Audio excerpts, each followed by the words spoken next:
प्यारे बच्चों, आज हम पर्वत शिखर के बारे में बात करेंगे और हम इनकी ऊंचाई और ये कौन कौन सी जगहों में फैले हैं ये भी देखेंगे।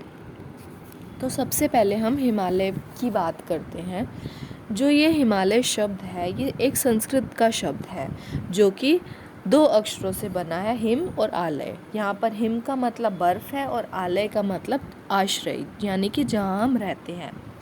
तो अब आप इस मैप में देख रहे होंगे कि जो हिमालय है उसके वेस्ट में अफ़गानिस्तान है और ईस्ट में अरुणाचल प्रदेश है। तो हम कह सकते हैं कि ये जो हिमालय है इसने अरुणाचल प्रदेश से लेकर के अफ़गानिस्तान तक का पूरा जो एरिया है वो घेरा हुआ है। यानी कि जो हिमालय है वो अफ़गानिस्तान से लेकर के अरुणाचल प्रदेश तक की जगह में फैला हुआ है।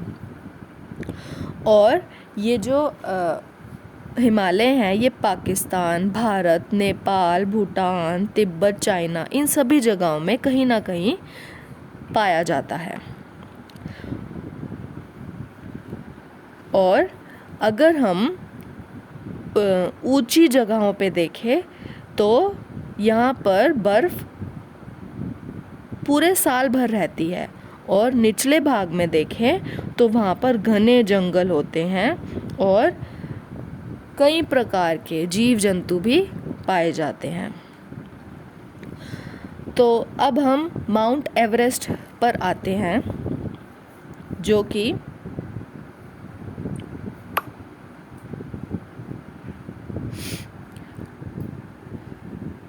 कि इस धरती की सबसे ऊंची पर्वत शिखर है और इसकी हाइट है 8848 मीटर और ये नेपाल और चाइना के बीचों बीच में पाया जाता है और इसे नेपाल में सागर माथा नाम से जाना जाता है।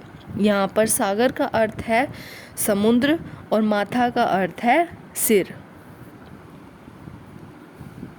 और ये जो माउंट एवरेस्ट नाम है ये सर जॉर्ज एवरेस्ट के नाम पर रखा गया है।